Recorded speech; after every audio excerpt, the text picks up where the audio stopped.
All right, what is up, guys? Welcome to GooTalks number 18. Thank you so much for joining me here.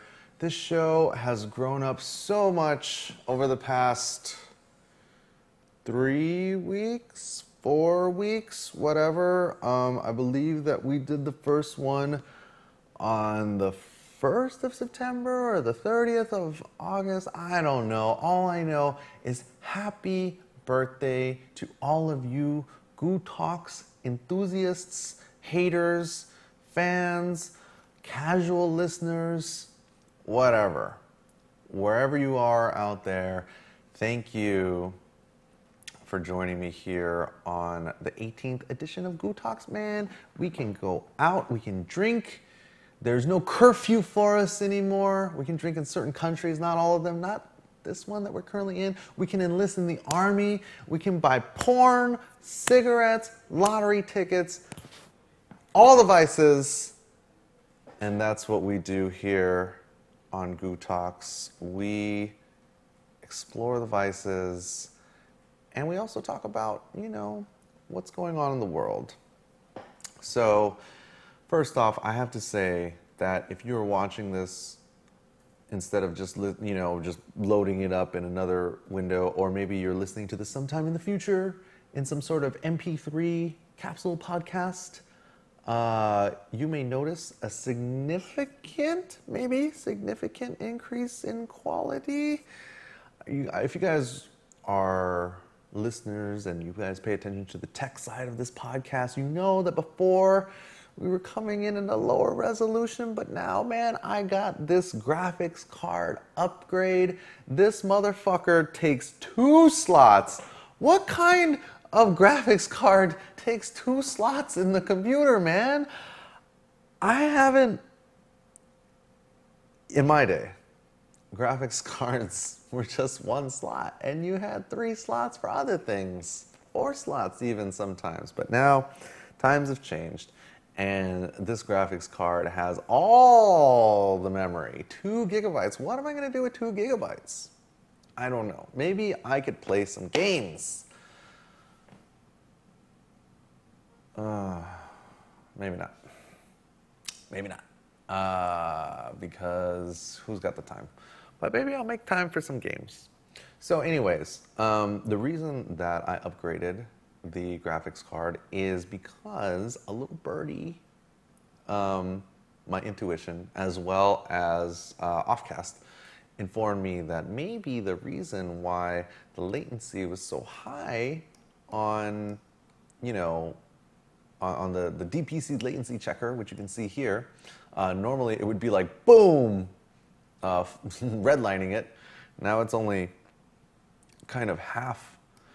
Now it's only kind of half redlining it. So hopefully we can still stream and record at 720p with this beautiful lens, courtesy of Kevin from Cross Counter Asia. He's chilling here for a little bit. So we got this fancy lens, streaming from a DSLR. Yeah, you heard me right. Streaming from a DSLR, because that's the type of technology that we've developed here at Cross Counter. So please let me know if there are any audio problems. And if there are, then this piece of shit graphics card is going straight back to fries. So we'll see how it goes. Hopefully I look better. Hopefully all the productions here that we do here at Cross Counter look better. Excellent Adventures, GooTalks, GooPlays, everything, the live music streaming from Shakedown, all this stuff should be much better now. So, anyways, hopefully you guys can see an improvement, and hopefully this latency checker doesn't keep climbing and climbing and climbing. So anyways, what is going on, guys? As you may have noticed, I got a haircut. Yeah, I think my stylist was in a little bit of a hurry today. He was like, you want me to just do whatever I want? I'm like, yeah, man, go for it. I'm just like, blah, blah, blah, blah, blah. And he's just like, and then presto, boom. fresh haircut day. Trying to look clean, of course, because as you guys may know, this weekend is Seasons Beatings Ascension in Ohio. Cleveland, Ohio. They moved it from Columbus, Ohio to Cleveland, Ohio. So it wasn't, I guess they're not doing it anymore at Momo's. Now they're doing it at a hotel.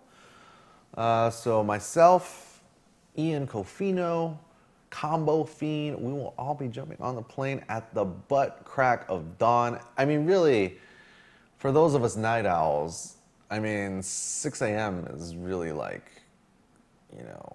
10 p.m. to most people. So I just had some coffee. We may be we may be talking, I might be talking pretty quickly. Hopefully I can remain focused. So we're going to Seasons Beatings. And speaking of which, man, I hope I can still register. So I'm really excited for Seasons Beatings. One of the matches that I'm excited for, of course, is Filipino Champ versus Chris G. As you guys know, Filipino Champ, the world champion of Ultimate Marvel vs. Capcom 3, going up against one of his so-called rivals. Filipino Champ, if you saw the most recent episode of Metagame, which is a new documentary series that we're putting out here at Cross Counter, you saw that Filipino Champ is like, yeah, I would say Chris G is my rival because he beat me like, what, 1 out of 6 times, dog. Not bad, not bad. So, Chris G, obviously one of the most talented players in the game on the East Coast. So, him and Champ will be playing. Yee. I'm so excited. That will be Saturday night, I think. I'm not really quite sure. As for the other exhibition matches, I'm not too sure what's going on with that. But in other motherfucker, man, it really doesn't matter what kind. Oh no. Oh, sorry. Hold on. I'm sorry, guys. It's like 1 step forward, 2 steps back over here with everything. Let me plug in the backup camera. I'm so sorry, guys. Dead batteries everywhere. Give me a second. And you guys can talk about how I have poor battery management skills. But the truth is, I've been working on this setup for like, I don't know, 1.5 hours, 2 hours now. So with the camera on. So it's not the camera's fault. Please don't blame the camera. It's my fault. There we go. We're back. Maybe I can set this one up to be that. There we go. Boom. US. There we go. Beautiful. All right. Anyway, sorry about that, guys. I am so unprofessional, baby. I'm sorry. Anyways, where were we?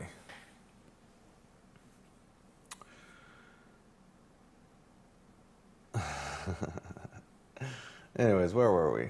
So, birthdays. First off, of course, I got to give a shout out to my brother, partner in crime, the man, the myth, the legend, the best in the world, Mr. Mike Ross, turning the ripe old age of 26. Oh my God. Past the midlife crisis point, what a beautiful life. Mike, I don't think is going to Seasons Beatings this weekend, sitting this one out so he can sit at home with his girl. If you guys didn't see the cake that Mike got, let me pull it up real quick. It's pretty good, I gotta say. Check this out. Check this out.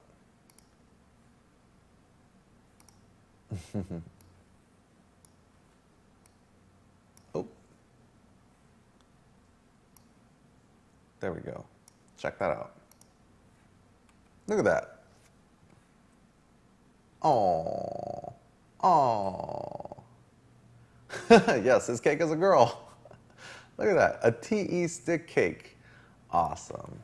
Happy birthday. Anyways, moving forward. So let's see, what's going on today, guys? You know, yes, we should all sing on the stream. 1, 2, 3. Happy birthday to... Oh, wait, hold on. I think that's Mike right now. Hold on, guys, hold on.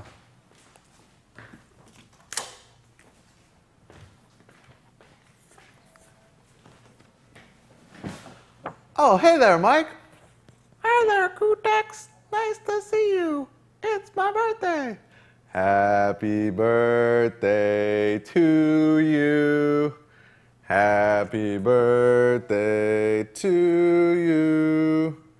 Happy birthday, dear that Mike Ross guy. Happy birthday to you.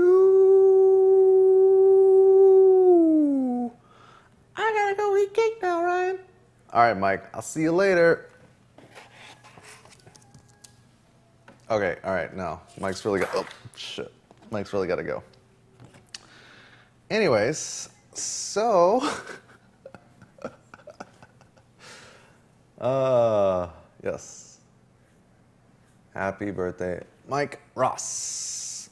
Anyways, so moving forward, I don't know. I didn't have a lot of topics planned out today because I was just nervous about getting this video card working. So, you guys can feel free to start bringing in your questions about the friend zone, business, marketing. Actually, you know what, guys? Yesterday, I want to make a quick correction. Yesterday, we were talking about putthatback.org because God damn it, what was their names? Random Select TV. It turns out that putthatback.org is not the site of Random Select TV, but instead is a full-on website, a full-on network of content. So I apologize for not knowing that before. Feel free to check out their site. They got all kinds of cool stuff about the FGC and other games, Samsung TouchWiz, and of course that Camitech we were talking about yesterday. So check that out.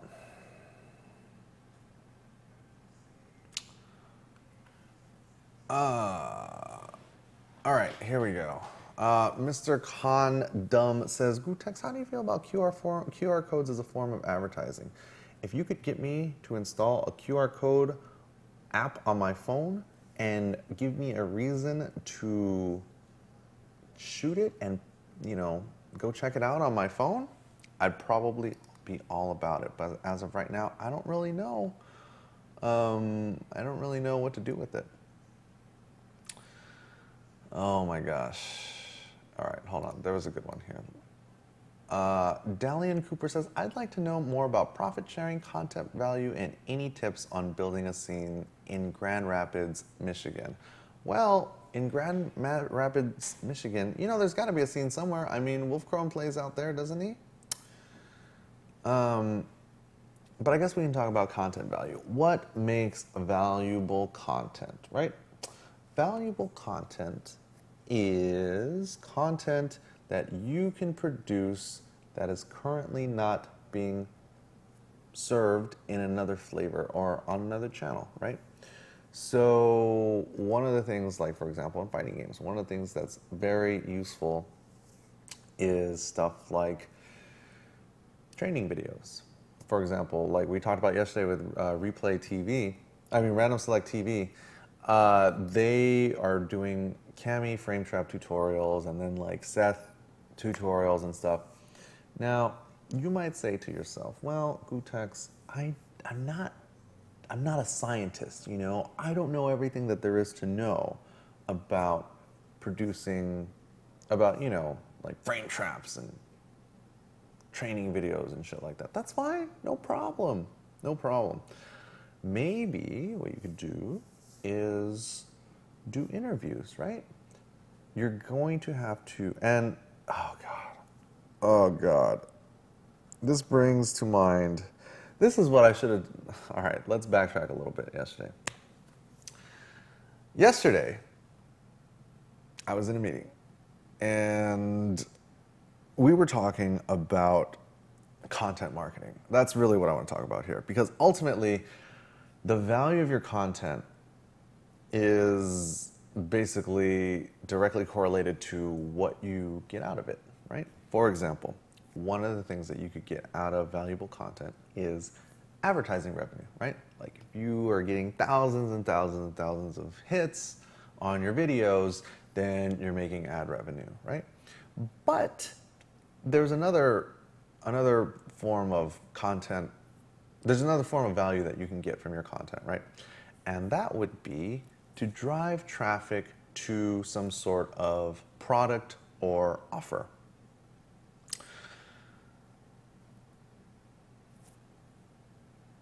In most industries right now, I would say that they haven't quite grasped the concept of using content marketing to drive traffic and ultimately sales, right? So, and this was a conversation that I tried to have yesterday. It just really didn't go anywhere. But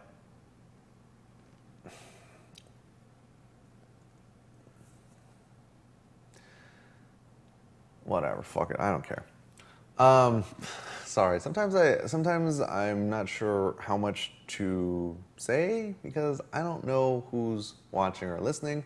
Ultimately, I don't really care. Yesterday, I was talking with the Shakedown team about content to produce for the Shakedown channel. If you guys haven't seen the Shakedown channel, you can check it out at youtube.com/shakedownla. If you guys haven't been paying attention, Shakedown is the newest EDM party here in Los Angeles. The next one is October 25th. Part of what I would like to do for an event such as Shakedown, but it doesn't look like it's going to happen, is to create content for the channel and for the Shakedown audience that will drive traffic to the Facebook event invite and or the ticket sales page. And the way that I wanted to do this was to do interviews with all of the DJs that are going to perform. So I'm not going to tell you guys who's headlining because that hasn't been announced yet. Needless to say, if you're big into, you know, electro, EDM, blah, blah, blah, you'll probably have heard of these guys. What I wanted to do was set up an interview with each one, not at the venue. Once they're playing the show, it's too late, right? I'm talking about shooting interviews in the weeks prior. For example, next Shakedown is October 25th. Next week is the top of October. There's going to be 4 DJs headlining. We basically have 4 weeks where we can put out 4 different interviews about the artists that we can use to promote the event. Now, how would we use this to promote the event? Well, first of all, you would do, you know, obviously, like, I'm not an expert on everybody that's playing, so I don't have the questions in my mind, but somebody in the crew would know what questions to ask, or one of their writers or whatever. We get the questions and then do the interviews, right? And then we use the interviews, and then at the end we say, hey, so-and-so is playing Shakedown Volume 5, October 25th, Exchange LA. This is the URL to buy tickets, and then you put that URL in the description at the top line so that when people are watching, the first thing that they see underneath the player is come to Shakedown, buy tickets here, boom, URL. So now we have, 4 different videos that, let's say, get between 500 and 1,000 views, which obviously is not very much, but hey, you got to start somewhere because this is a brand new thing. So then all the partners, all the Shakedown partners that have their own websites can then plug the videos on their sites, and all of this stuff kind of leads up, in my mind, to more ticket sales. Because let's be honest, guys, right? Not everybody who's going out to a party or an event is going to know all of the talent. Maybe they know the headliner, but maybe they don't know the rest of the guys, right? So if we do an interview with each one, and then, it's like 5 to 10 minutes or whatever, put that up on the Shakedown YouTube channel, and then drive traffic to the ticket page where people can buy tickets. Now, the resistance that I got yesterday was that 2 of the guys don't live anywhere near here, and one of them is going to be on tour. And I said, well, why don't we just do it on Skype? I don't know. Never really got a good response to that. So we can think about this in terms of, how have we done this with Cross Counter? Well, basically, all of the premium content that we've done, East Coast Throwdown, Seasons Meetings, Canada Cup, bar fights, all of these had trailers, right? And at the end of the trailer says, go buy now, store.crosscounter.tv, and that's the first link in the description. Now let's say, well, I don't have premium content, gootecks. What can I do? It doesn't matter. All the videos should be like the sole purpose of putting out videos on YouTube should be to drive traffic to a product or offer or service or whatever. So for example, all of these Goo Talks, Goo Plays, Excellent Adventures, the primary goal is to drive traffic to Facebook, Twitter, Broken Tier shirts, because like this one, Broken Tier shirts, or any of the other premium products that we have, such as the downloads, or maybe my Plunder or Jack Threads link, or whatever. Like that is the sole purpose in my mind for creating content. Well, not the sole purpose, but like that should be the goal, right? In theory, you should be able to drive traffic from your video to a landing page. Now, what is a landing page or a squeeze page? Now, what is a squeeze page? This is something that its only purpose is to get you to take an action. For example, sign up for the mailing list, like us on Facebook, buy this product, RSVP for this event. Any of these things can be accomplished through a squeeze page. Now, let me look and show you guys a couple of good examples of a squeeze page, and then we can all understand squeeze pages a little bit better. Here we go. I typed in squeeze pages, and the first thing that comes up is a site that will let you create your own squeeze pages, right? So check this out. Sorry, this window is a little small. Create and optimize squeeze pages on your own. Now, meet PageWiz, a unique and innovative squeeze page generator, blah, blah, blah. Create and publish, optimize, blah, blah, blah. Here are all the benefits. Here's their little image, and then here's some more info about everything. But ultimately, the only things that you can click on that will take you anywhere, well, if you click here, then you can make an account, right? But if you click there, yes, I want to sign up. And the same thing comes up. Or here, down here, yes, I want to sign up. Boom, boom, boom, create your free account. So the call to action on this page is to create an account with PageWiz so that you can make your own squeeze pages. So what are some things that you could use this for, right? Well, one thing that you could do is you could trade email addresses for a report or a song or a video or some other sort of download. For example, back in late 2008, I wrote a strategy guide for Third Strike players trying to transition to Street Fighter 4.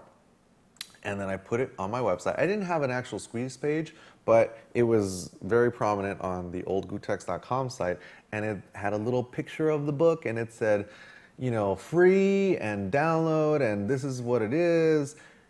Put in your email address, and then it gets sent to you automatically. So here we go. Dalian Cooper says, is Squarespace needed for a squeeze page, or does a Facebook or Twitter do justice? Okay, so a squeeze page is a website that is hosted somewhere through a site like, for example, PageWiz, Unbounce, Instapage. All of these have squeeze page, all of these are squeeze page tools. So most of these, those in particular actually, will host the squeeze page on their own servers so that you don't need your own web host to do it.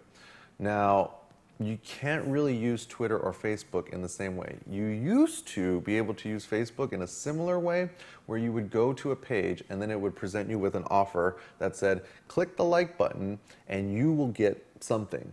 So you would click the like button, the graphic would say click the like button, and then after you clicked it, then a link would show up to download something, or you would sign up with your email address or whatever. Now, unfortunately, there's no way to enable that as the default landing tab on Facebook. So my suggestion is to be a big boy and create a squeeze page like a real business person. Somehow we were talking about content marketing and I got off on that tangent.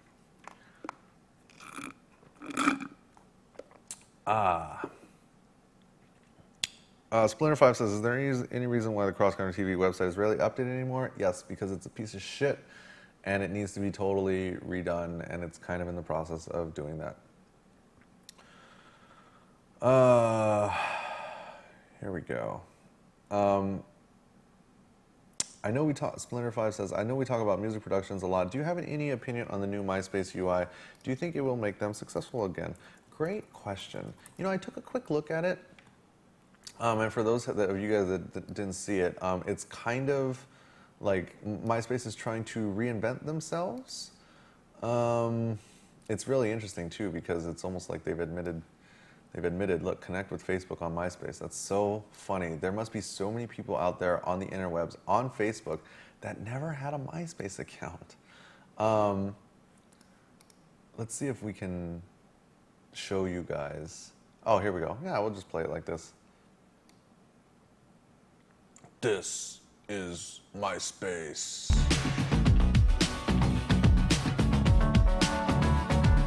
I'll turn down the music just a little bit. Or maybe I'll just turn it on all the way. Basically, there's all of these, it's got a great layout. I mean, it's undeniable how gorgeous it all looks, right? You can't fuck with MySpace on design and all this stuff now, right? It looks like it's gonna be about social and music sharing. I mean, of course, all these people are ridiculously good looking. And of course, you noticed that Justin Timberlake, who recently, or not that recently, but at some point bought a large share in MySpace, is now pushing it heavily through this video, and you can listen to all these different tracks and songs. I mean, as to whether or not this will actually revive, wow, that is pretty cool though, where you click on that and the video plays instantly, man. That's pretty nice. I don't know, man. I mean, it's really funny because you still see MySpace showing up when you search for certain bands or artists on the interwebs, right? It still ranks so highly in Google. But I don't know, man. I mean, I just, none of this that I see like really applies to me. You know, I'm not going to MySpace to discover music. I'm going to various different private sites, as well as Hype Machine and all the different music blogs that I follow. So I don't know. I mean, that could be useful, like that feature right there. This one, yeah, where this week's top fans, and it'll show you where all the people are that you're that are listening to your music. I mean, that's dope, but I'm not. That doesn't apply to me. But I can see how that applies to music producers. So I mean, hey, whatever. I guess you can't hate on that, right?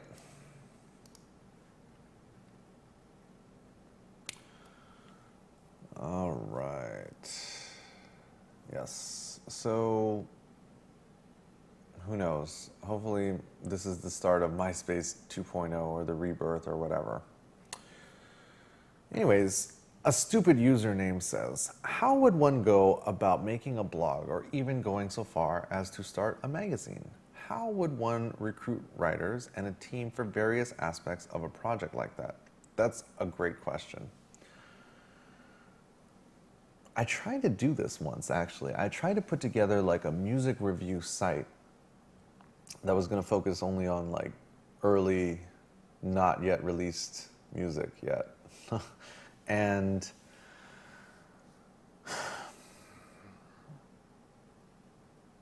how would you do that? Well, first of all, let's just take the magazine idea out of it. Do you really want to be in the magazine business? I don't know if you've noticed this, and I'll just tell you guys a quick story, right? Back in the day, I was a frequenter of the fatwallet.com forums. Great place to find deals on all kinds of things, especially free magazine subscriptions, right? It was crazy.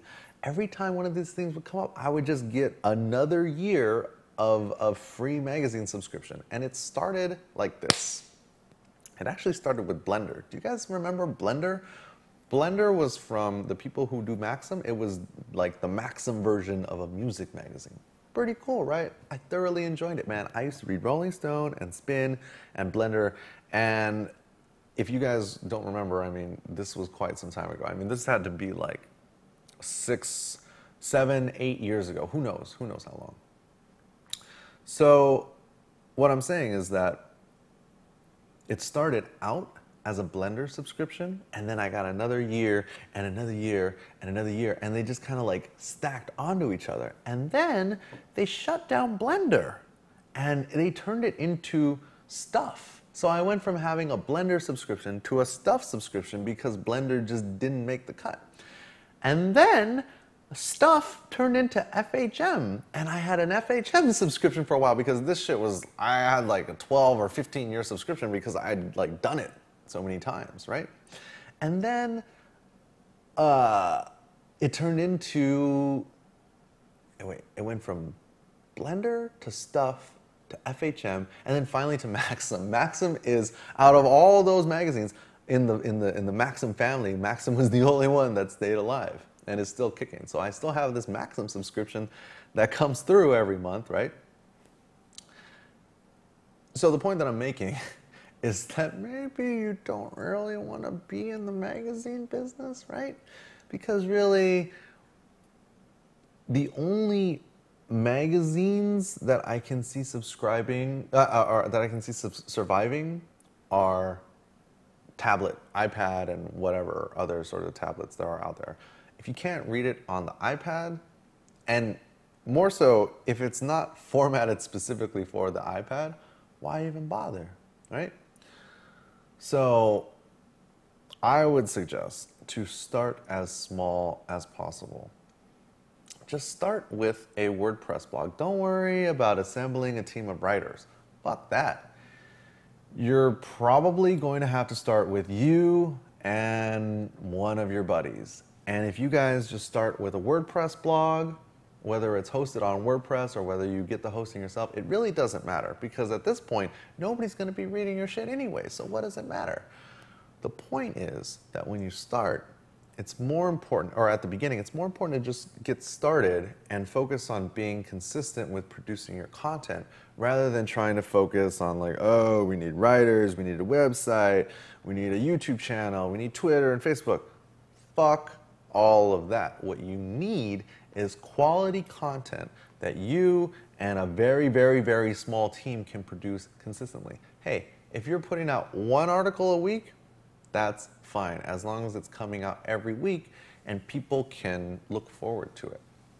I would suggest maybe you even start with something like Tumblr, because the thing about Tumblr is that, you know, if you follow people, other people will follow you back, and it's just so easy for good content to go viral on Tumblr because of the reblog function. Even though you don't get the same sort of audience feedback, because people can't necessarily leave comments, they can just kind of leave comments when they like reblog your stuff, right? So I would try to start as small as possible, because at the beginning, nobody's going to be watching anyways.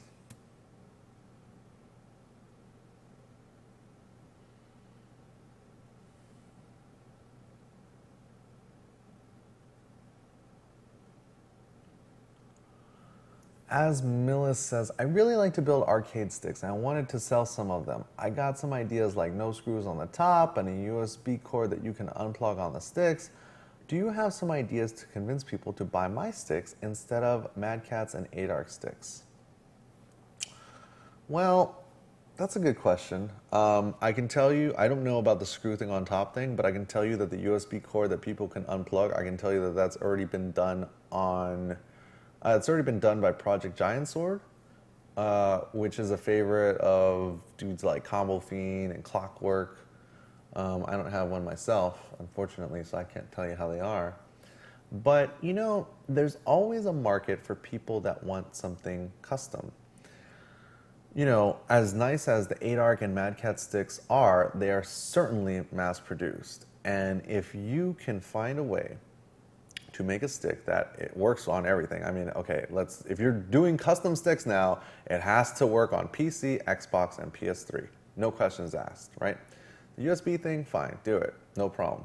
But if you can get some sort of like fancy case that's made of wood or, you know, like clear, what is it called? Like plexiglass, or you have some sort of artist that you can work with to make the cover art very custom, I think you can sell some sticks. Another idea that I would try is to get it into the hands of top players. Players that are going to be traveling around the world for tournaments and, you know, give them free sticks in exchange for some promo. Maybe you say, hey, like for example, Seasons Beatings is coming up, right? And let's say that you hit up top player A, you know, and you're like, hey, top player A, check out this new stick. You know, if you like it, would you mind using it at Seasons Beatings?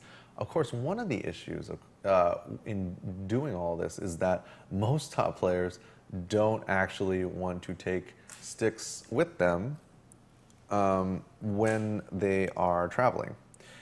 And the reason for this is, of course, that they are hard to travel with. So if you can kind of figure that part out, like maybe it comes in some sort of like square thing that fits in luggage, or maybe you just say, hey, I'm going to send you this stick. Do you mind using it at, you know, Seasons Beatings or whatever? I'll send it to you with the return label, and then the return label goes either back to you or to their place or whatever, so they don't have to worry about traveling with it. Because, dude, sometimes you go through security and they're like, what is this? What is this contraption? Is it a bomb? So, yeah, I would try that. It's kind of tough, though.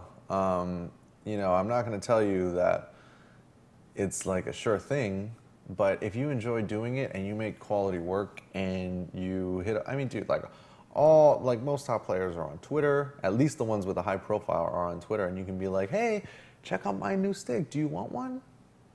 But I mean, if you do it like that, then, if you do it like that, then, you know, of course there are some startup costs involved, right?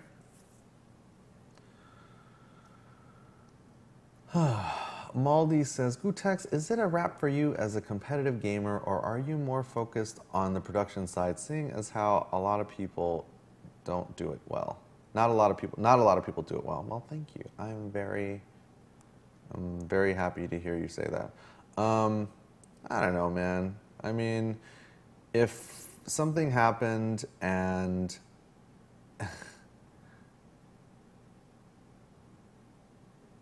hold on.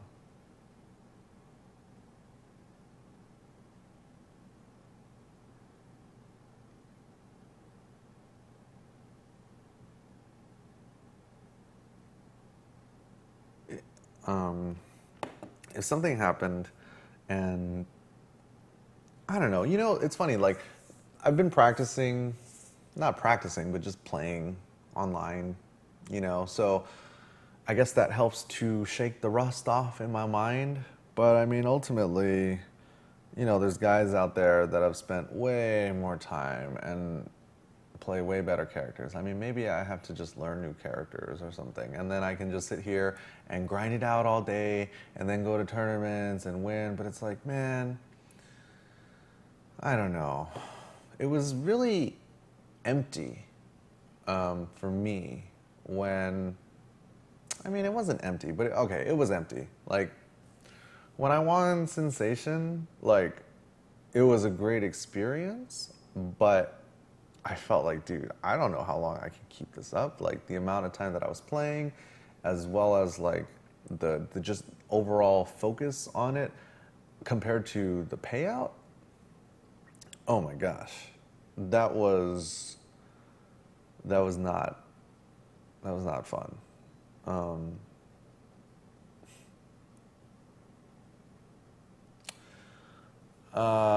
Jay Brady says, how did you turn gaming into a career? I've seen I Got Next and understand that you risked everything for it, but before that, how did you escape work to go to events? Was your early tournament experience very limited?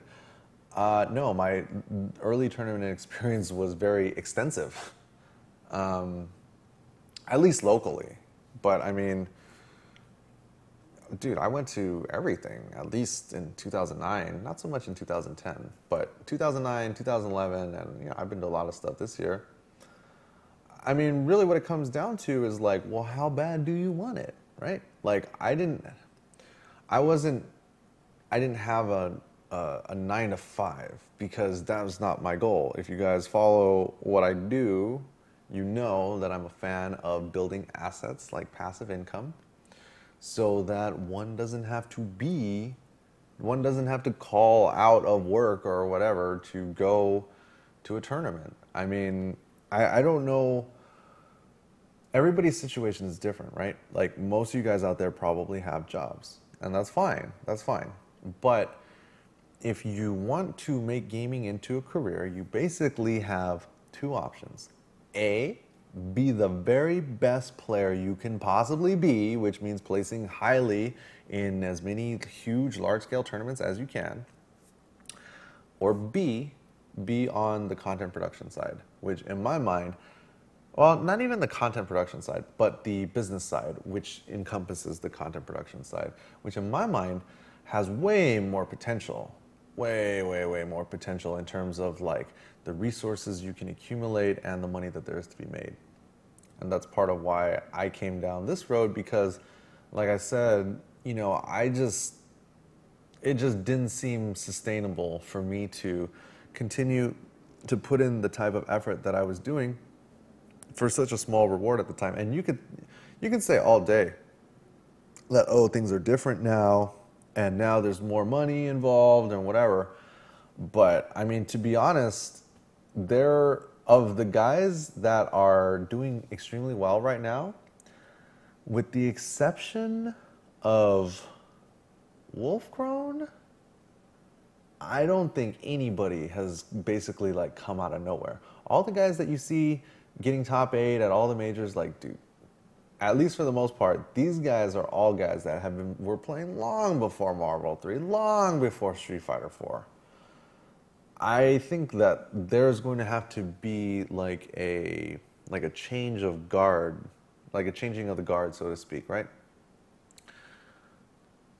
All these guys that you see that are doing well are going to have to get to the age, and dude, this happens, real life happens, like, believe it or not, guys. Like, I didn't really believe it, but here I am in my late 20s and not so young anymore. And when I started, dude, I was a lot younger, you know what I mean? Like, when I started playing competitively, I was like 20, you know? And where I am now and where I was back then in terms of like my priorities in life and the things that I spend my time on and my goals and everything, you have to understand that it's different. If you are not in high school or college and you think that you're going to be a pro gamer, I don't know, man. Like, the odds are stacked very highly against you, unfortunately, because the amount of time it takes and your responsibilities and your priorities, it's just different when you're out of college. That's just life. So, I don't know.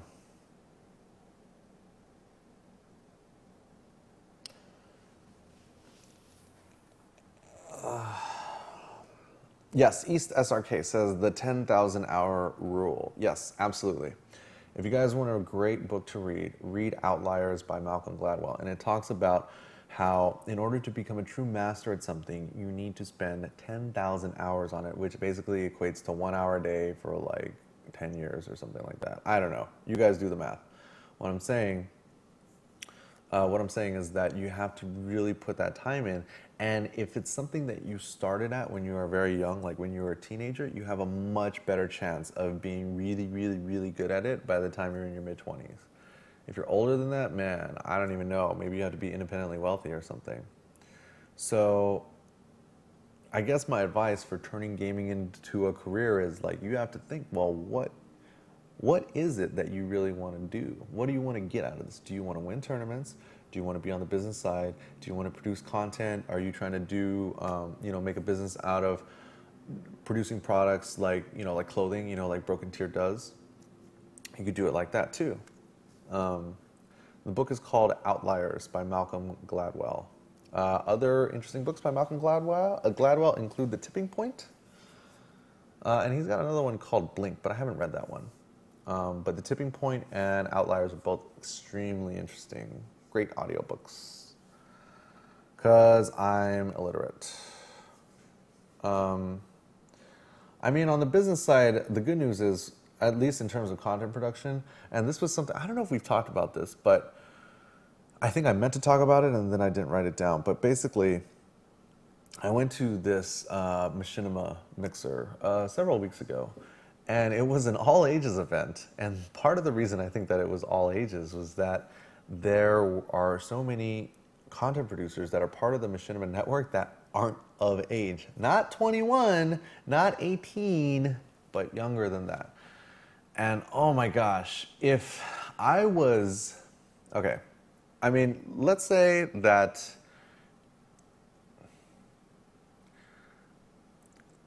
maybe a lot of you guys are younger. I don't know how old you guys are, right?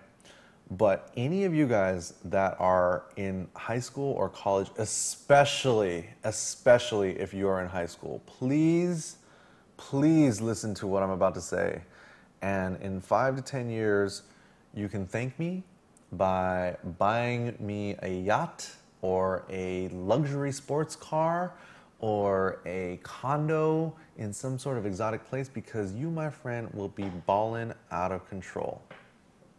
Yeah, sure. Post your ages, please. ASL, please.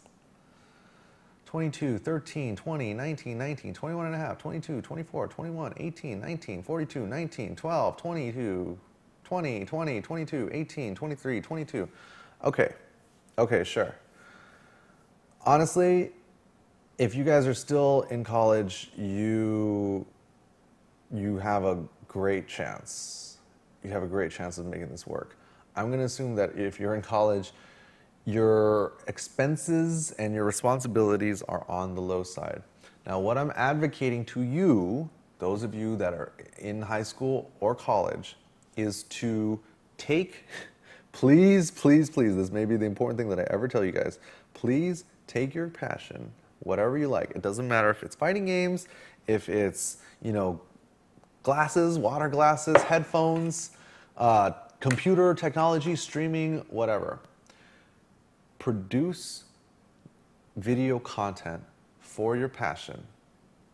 And I promise you, if you are consistent over the course of 2 to 5 years, you will never, ever, ever, ever need a 9-to-5 job. I promise you.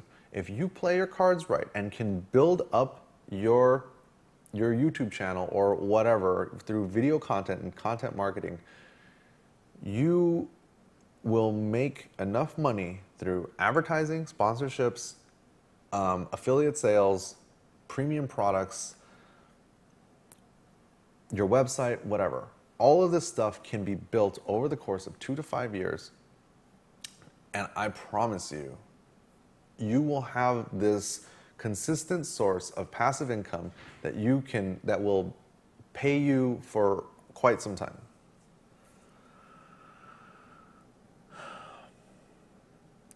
Jackson 987 says, what do you mean when you say video content? Please explain. Video content, such as YouTube videos. For example, on Cross Counter, our video content is stuff like Excellent Adventures, Running Sets, gootalks, gooplays, Cross Counter Asia stuff, interviews, any sort of videos that you can create about the thing that drives you the most, that gets you most excited. I promise you, if you build that up over 5 years, you will have enough money to not have to work a 9-to-5. And it's so simple.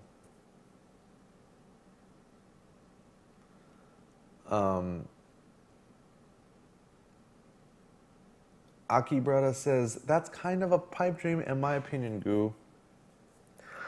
I don't know how much clearer I can lay this out. And if I can find this whiteboard, maybe, let me see if the whiteboard is, never mind. Okay, look.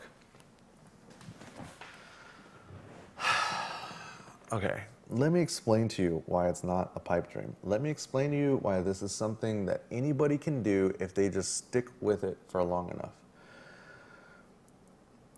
Every video that you put out that has value, that's either entertaining, informative, educational, whatever, it doesn't matter, will get views and will get subscribers. Now, the simplest way to think about this is to understand the way that subscriptions work on YouTube.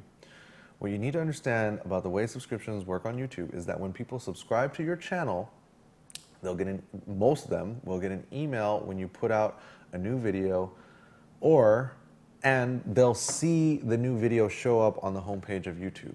Now, what that means, and when you look at your stats, here, let me load up some stats for you guys so you guys don't think that I'm full of shit. But what I'm about to show you guys is some of the stats on, let's just say Excellent Adventures. Where is it? Okay, Excellent Adventures. View stats. Subscribers. Views, here we go.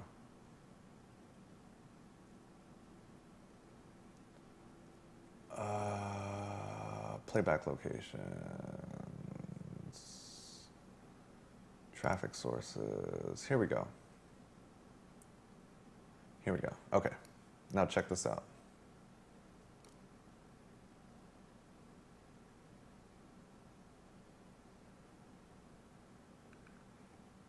Okay. Here we go. Excellent Adventures of Gootecks and Microsoft, Season 6, Episode 2. 40,000 views total. Let me make this a little bit smaller so I can still see what you guys are saying. 40,000 views total. View referrals from YouTube, 24,000. View referrals from outside of YouTube, 1,500. Mobile apps and direct traffic, 14,000. Okay, so what does this mean? Out of 40,000 views, 24,000 of them more than half came from within YouTube. 15,000 of them came from mobile apps. And if we scroll down, you can see homepage feeds and subscriptions. Percentage of total views, 35, let's say 35%. Now, what is 35% of 40,000? 40, oh, fuck. 40,000 times 0.35%. So 14,000 views came from the homepage and subscriptions. So a percentage of, a very significant percentage of the total number of views came from subscribers. Now, what does that mean? That means that if this 35% number stays relatively consistent, the more subscribers that you've built over time, the higher your view count grows automatically. That's just math. There's no like debating it. You know what I mean? That's just the way it is. So if you put out more videos and you accumulate more subscribers, then you have a guaranteed built-in audience for all of your videos that come out, which means that eventually you get to the point where the videos put out, you get to the point where the videos basically don't go beneath a certain view threshold, meaning that for every video that you put out, you can basically guarantee that you will hit X number of views. So now why do we want to get views? Well, we want to get views for all of the reasons that I mentioned earlier. You want to use the views to send traffic to an offer on a squeeze page. That can be like a free report, an ebook, a video, an MP3, a RSVP for an event, a ticket sold, whatever. You get ad revenue from your channel through YouTube or through a network like Machinima, GameStation. Plus, you can also build up your subscriber base on a streaming platform like Twitch, YouTube, Own3D, whatever.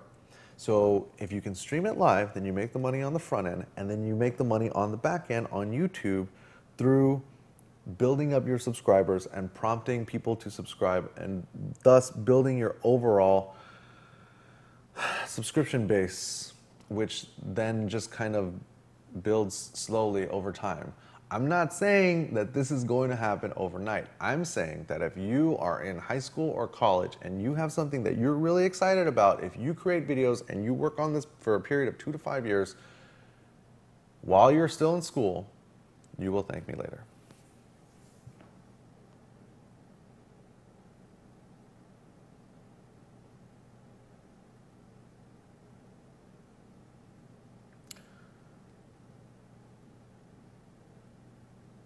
Jackson987 says, are you talking only about games specifically, or are you talking about any general genre? Because when you talk about this, I think about my archery career and practice. I'm not talking about games. I'm talking about anything that gets you excited. If archery is what gets you excited, make videos about archery. Do like archery training videos. This is how you, whatever, load your bow. This is how tense, how far back you want to pull back your elbow. This is the proper position that your elbow needs to be in order to like shoot the arrow properly. This is how you focus on, you know, hitting the bullseye.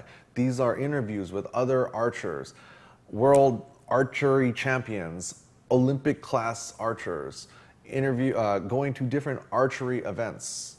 It works with anything. It's not about gaming.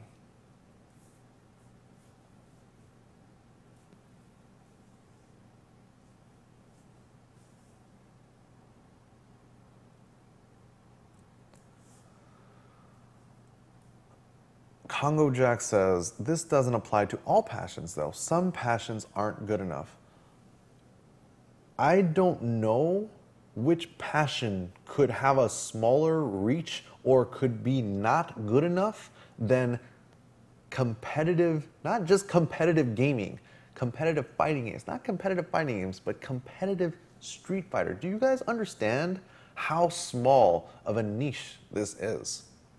If I did what I did in a different game like League of Legends or StarCraft or some FPS, instead of, you know, whatever, 250 people watching this, I'd have 2,500 or 25,000, who knows? The point is that it doesn't get any more niche than competitive Street Fighter playing at the moment, right? If you look at stats on Twitch, you can see that League of Legends is up here, StarCraft is down here, and Street Fighter is like way, like not even on the screen. That's reality. But the point is that the different content producers the major content producers here in the FGC, Cross Counter, I Play Winner, Level Up, Spooky, Max, all these guys have built entire businesses on producing niche content for a niche audience. And if it can be done in something as small as competitive fighting games, it could be done in something as seemingly more mainstream as archery.